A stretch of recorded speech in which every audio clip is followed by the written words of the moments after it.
Let's return, in the meantime, to an AI-generated video that's been shared by Donald Trump on his Truth Social account.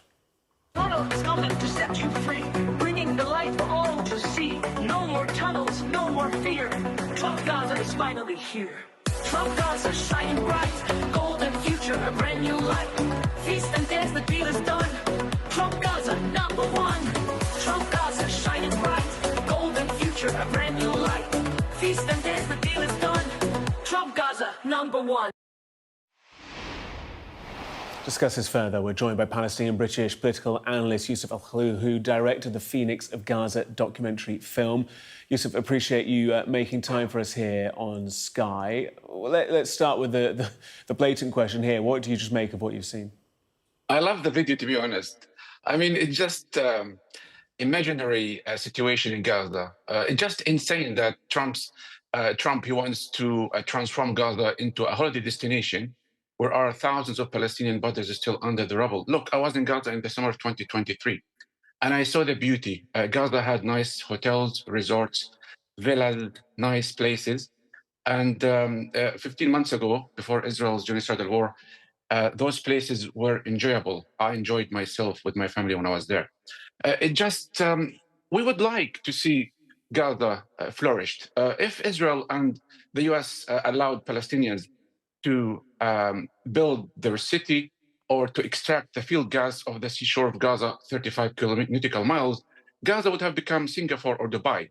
But this shows that Gaza is still under blockade and under occupation.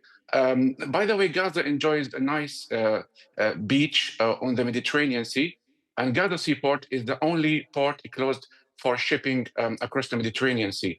My documentary, The Phoenix of Gaza, sheds light on the beauty of Gaza. And by the way, there is a screening tomorrow at Genesis Cinema at 7 p.m. You are most welcome to come and see the beauty of Gaza that once existed and vanished because of Israeli and American bombs. And that footage we've just been seeing, that was of Gaza itself before the conflict? Yes, I spent 2 months in Gaza, only 1 month before the war. And I was thinking to relocate and live in Gaza because I enjoyed the luxury there. There are 5 4-star hotels, villas, nice infrastructure, and Israel intentionally destroyed that under the pretext of self-defense. Considering what's happened since this footage that we're playing, considering the reality on the ground now, of the people you speak to, are there Palestinians, are there people living in Gaza who say, actually, I would like to leave, but perhaps not in the way that Trump and the White House is suggesting? Yes, I spoke to a number of Palestinians.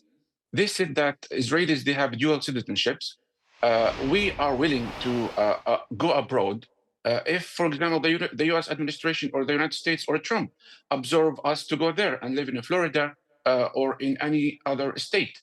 But they need some kind of assurances. They need to be given residency, to be given housing, to be given income. I mean, they need a decent way to move there. They are not willing just to exit Gaza via Egypt and make their dangerous route to Europe and become refugees again. They need some kind of schemes similar to the British scheme that was given to Ukrainians. Also pivotal to this will be the support of neighbouring regional players. Obviously, we think of the border with Egypt, through which an awful lot of the supplies for the rebuilding of Gaza would need to come through. We're thinking of the Jordanians, for example, thinking of the Qataris, etc. They, though, are damning in their kind of condemnation and rejection, rebuttal of anything that Donald Trump is really saying with regards to his vision for the territory. How does the Palestinian people and those regional players come together to kind of form this rebuttal and form a vision that will get broad support? Look, the reconstruction of Gaza can begin while Palestinians are in Gaza, because forcing Palestinians to relocate to Egypt or Jordan, this will destabilize the region. And those two governments of Jordan and Egypt, they said that they have their plan to start the reconstruction of Gaza. They will deploy their forces in Gaza. They can take part in the settlement with Hamas authority in Gaza, because even if you try to convince Gaza to leave, the new generation, there are some people who refuse to leave. I just talked to you earlier that some Palestinians would agree to leave, but the majority wouldn't. Why they become refugees again after the Nakba of 1948? And also Gaza has no seaport, has no airport, and also the world didn't see the beauty of Gaza because Israel restricted the entry of foreigners. Only Palestinian Gazans who are allowed to go back to Gaza. And Egypt and Jordan, they said they are willing to take part in allowing and delivering the construction materials and the aid, and they are willing to deploy international force. But Egypt yesterday, Sisi, they said they reject the idea of an Israeli, the opposition leader. He proposed to Egypt to run Gaza for 8 years. Gazans, they need to rule themselves, and I think they are capable of doing that.